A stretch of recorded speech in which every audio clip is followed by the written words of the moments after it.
Hey everyone, thank you for joining me today. A little bit of a different kind of format, doing it live versus pre-recorded videos. So I'm hoping to actually be able to have more of a conversational tone, not try to fit as many words into 30 seconds as possible.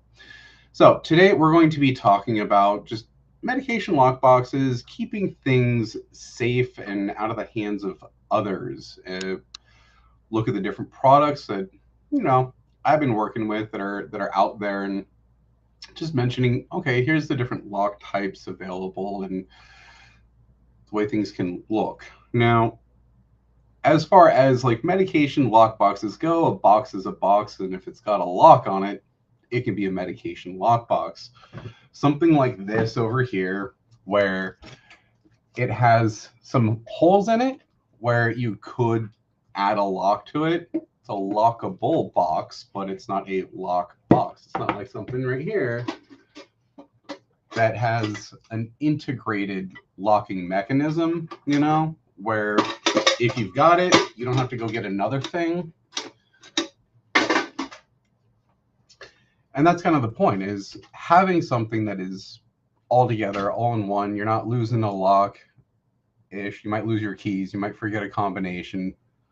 But at the end of the day, if you get this for free from, somebody in your community, it's less of an issue. You're not out 20, 30 or more dollars on, again, something that should just be given away for free. Not, getting into the subscription based lock boxes. Those are spendy.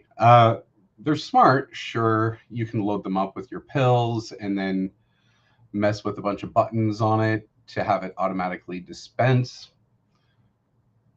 But what is that, right? Um, you know, Extra cost, monthly subscription fees, and that's one of the big things that kind of messes me, is like everything is moving to some sort of monthly subscription fee.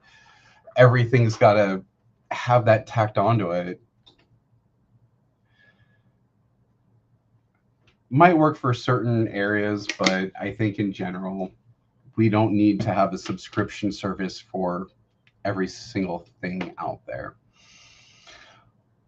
Let's jump back over into, lock boxes, the construction of them. This little plastic thing right here versus this metal lock box up here. Definitely, looking at different security situations. Metal lockbox, it fits the majority, I would say. The feedback I've heard from, something like this is it's not as easy to travel with. That's the concern, is where am I going to put that? Like in my luggage, in my carry-on? It depends on, well, what's in the box. Is it something that you need to have in your carry-on? Is it something that you can check? You don't want to be checking something like Narcan naloxone if you're going to be in an area that might have that, or emergency medications. You just don't want to do that. That's part of your carry-on.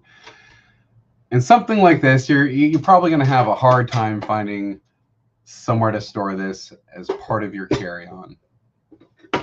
But you could probably find some spot for a bag, or a smaller kind of hard EVA type case, different kind of compartment things. But it's got a locking mechanism in there so that you're not finding something else, and it's not another thing that you're trying to find.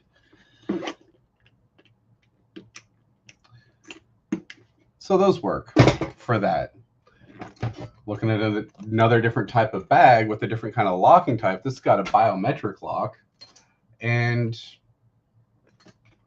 I've seen studies that say that folks don't like the biometric locks, but then I'm hearing that people want to see more things like that.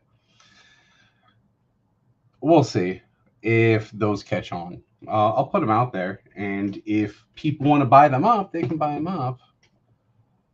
But, am I going to have to hire like another tech support person or something or customer service person to be able to walk people through on how to set and reset, that kind of stuff. What happens if, you get locked out? You got to cut it open.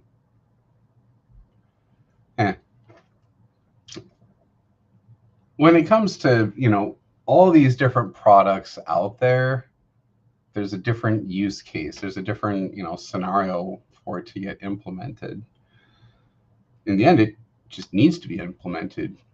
People that have, kids in their life and then substances or other things that could harm them, just got to do a better job at locking it up, whatever it is. Personally, I don't care if people are using it for storing illicit drugs. Do it. Keep it away from kids or other people. That's kind of where I'm coming from. I got into a lot of stuff when I was a kid. Thankfully, the stuff that exists today didn't back then, or I probably would not have made it out of childhood. That's why I care about this stuff, is I know that things are not that great for youth today. And there's been just an increase in suicides when it, youth suicide rate has definitely gone up over the years. And pills are a method used along with, firearms and stuff like that. So looking at, the different use cases, what can you put where? You can't fit a gun in here, but you could definitely fit one down here in something like this. This would hold a 50 cal Desert Eagle. I don't think people have a lot of that stuff out there. So,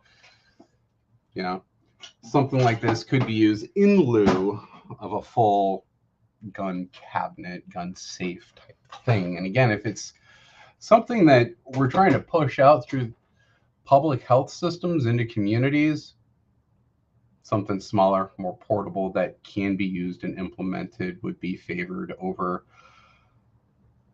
a 6 foot tall, gun cabinet type thing. Sure, you can store a lot more stuff in there, but it's of course not the right fit. Different lock types have different, purposes, reasons. A lot of folks are preferring the combination style. I get that. Like, you can switch it up when the combination is leaked. Kids are sitting there watching us, right? Every single thing that we do, they're watching. They're watching us plug in our combinations. They're going to figure it out. So we have to cycle through it. Keys are keys. Kids are going to find out where you keep your keys, and it's not like you can re-key, these boxes. They're not designed for that. The tumblers from the manufacturer aren't designed for it. Keyed locks are great when combinations can be, again, easily picked up, and there's no time for things to get switched over. But keys are also great when things can get, forgotten, or if you're, say, handling a network of residential treatment facilities and you've got multiple boxes in each home, people are coming and going, et cetera, and you need to, have one key for all of your boxes. There's a product for that. I've got a key to like version, great for that. Regular keyed is good, again, when things can get, forgotten. On the combination style side, it's great when keys can be easily lost or stolen, or if you have that need for a constant changing of that password, that combination, which you should be doing. I mean, it's kind of like your, the password for your email or computer or whatever is, you're supposed to cycle it at some point. Is the, well, that was the kind of recommendation, best practices, in the IT sphere. But I've been out of IT for a little bit. I think they've moved to just like a passphrase, make it complicated, and don't constantly switch it up, change it, because then users start doing weird things with their passwords and not making them secure, etc. 3-digit combo, easy enough to pick up, easy enough to change. Considering moving to a 4-digit to make it slightly more secure, having 10,000 combinations versus 1,000, it adds more time for people to try and break into things. Still, at the end of the day, all of this stuff is a basic deterrent designed just to keep honest people honest. I'm sure you might have heard of that. That's what locks are for, to keep honest people honest. If you're not being honest and you're doing stuff, like, you're gonna find a way into things. Just like that's how it is. So it needs to be a basic deterrent. It's just there, readily available, and then hand it out with that message, like, lock it up, go home, do some personal hygiene with what is in your house, get it out of there. I talked to people who they didn't want to get that prescription from the dentist. They didn't want to fill it, but they did, because they didn't want to be in pain, or they didn't want their kid to be in pain, or what have you. And now they've got an opioid prescription in their home, and they're like, I don't know what to do with it.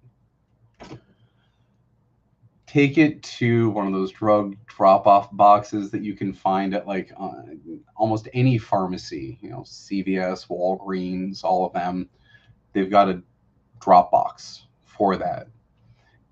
If you can't make it to one of those places, there are drug take-back days where you could go to an event, take your drugs back, and depending on how they're doing the event in your area, you might be able to get a box or a bag or something else for free that you can take home and lock up the other stuff that you're going to be keeping around. But those opioids, if you're not using them, get them out of your house. It's got that potential for harm.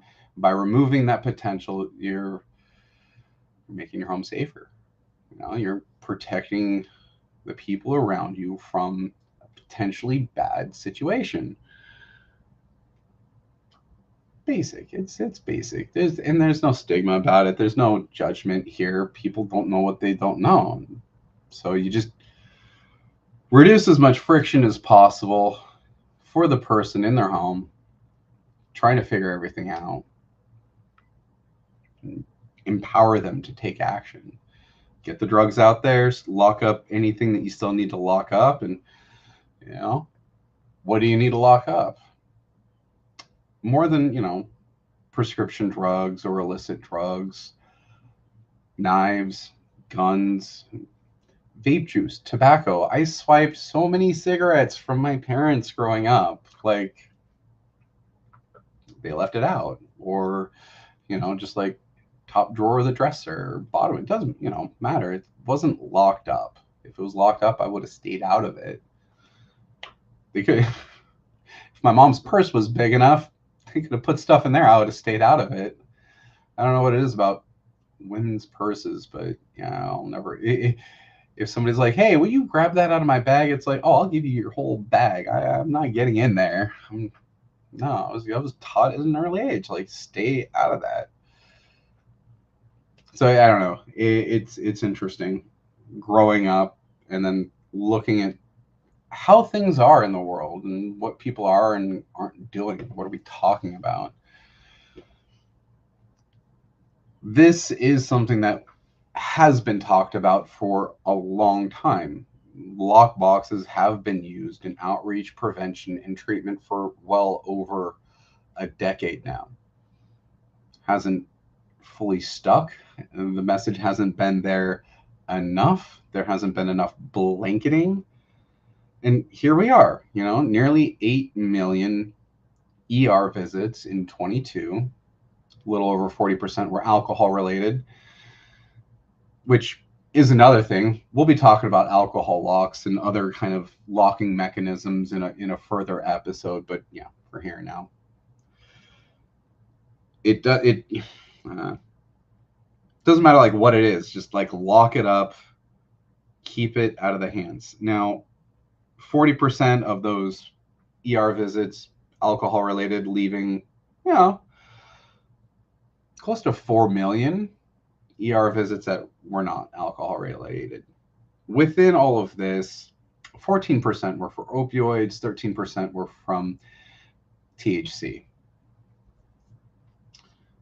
I thought that 1% difference right there was interesting because the opioid epidemic and overdose crisis is causing 1.5 trillion in economic damages a year. We're losing, part of that's because we're losing more than 100,000 people a year. And it's preventable.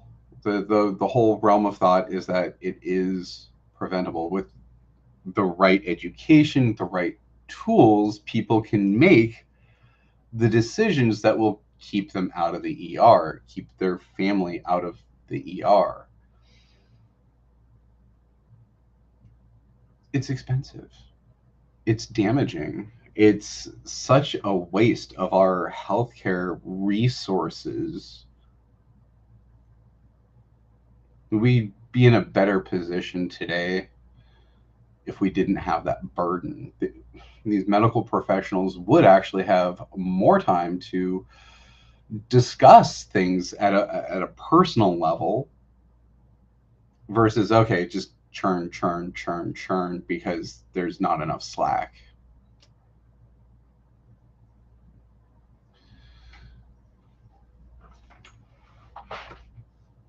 When we're talking about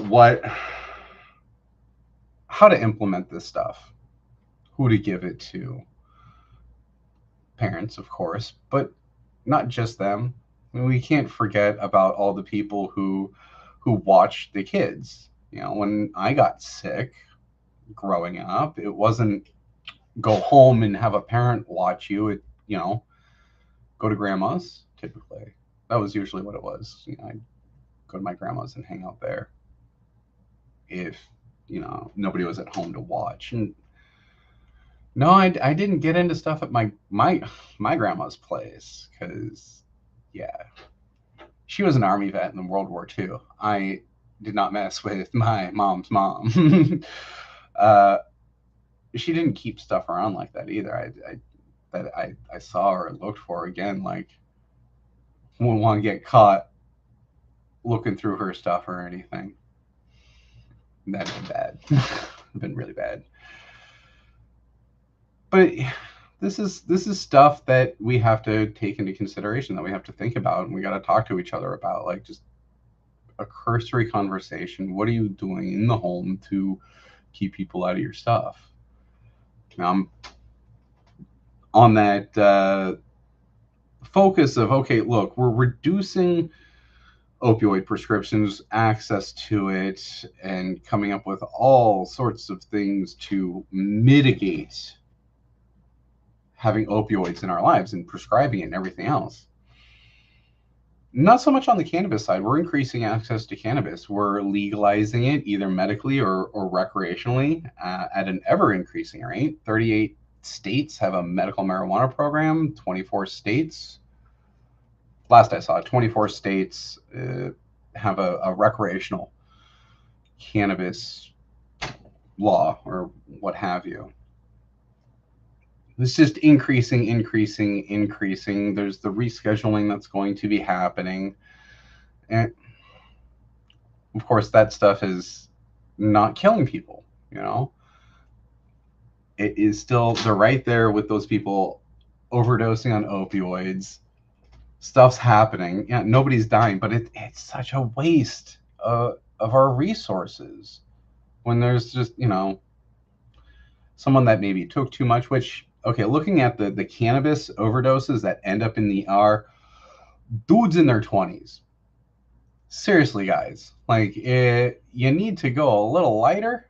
Start low, go slow. Look at the recommendations that have been put out by, like, you know, Canada's health department, or, you know, the California, or, you know, these places that have been educating their population on safe use for a lot longer than we have.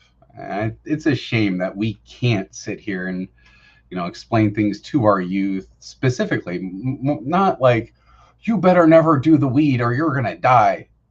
That's not helpful. Telling our youth, stay away from those high THC cartridges, and enjoying some flower is going to serve you better in the long run. The high THC can cause more of an issue in percentages of the population. That's not reefer madness or anything like that. It's just plain and simple. It's genetics or chemistry or what have you. Like, it just doesn't interact well with certain people. Others, yeah, we have our endocannabinoid system is just hungry, for lack of a better word, and we're all like organisms. And maybe, okay, getting out in the weeds there with that kind of stuff. Increase in cannabis access for adults should not then equate to increase for youth unless medically necessary. The brain, that membrane in our heads that is finalized when we're like 25 has to be protected. We don't know exactly the ramifications of damage to that part of our body, just that it does happen. All right, well, I mean, more than 35 million Americans use cannabis on a monthly basis, so it's not like we don't have people we can study for it. And we'll see what all that stuff is down the road. But in the interim, with the increases here and there, the basic conversation should be like, you got that? Just lock it up. That's where most of the people that I talk to are coming from. Like, the boots on the ground in their area, trying to, keep their community drug free. And when I'm talking to those folks, they're like, oh yeah, we just legalized and we know it's coming to our community. They personally may not want to see it in their community, but they know it's coming and they have to prepare for it and get their messaging correct and get the products in place that they can just hand out to people like, here you go. Use responsibly. And this is what using responsibly looks like, is locking it up.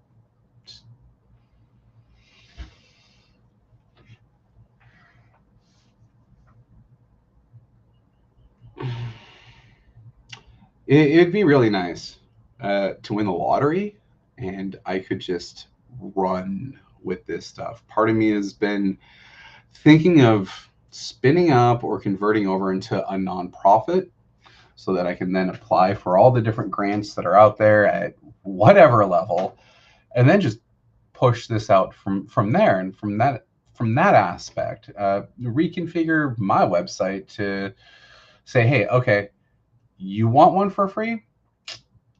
Order one. And when there's enough people in your area to hold an event, you'll be notified. And then on the other side, doing that wholesale so that those public health departments, those coalitions and everything else can just jump on couple clicks, and real quick, they have what they need for those events. I just got done printing all the labels off for 400 of these personal combination lock boxes to be sent over to rural Tennessee. They're having an event here about 10 days. And, they're going to be giving out a few hundred of these at that event, which hopefully I can get some pictures of, share them with everybody else. Like, look, this is what's happening. They're giving it away so that the people in their area can be safer and like kind of live their life. That's the other thing with this stuff. So one of the biggest benefits is never ending up in the ER. I can't say never, but less chance of ending up in the ER. And who's ending up in the ER is people without means for the most part, because they can't afford this stuff. They can't afford to take time off work to go to the rec center and talk to that coalition about these things.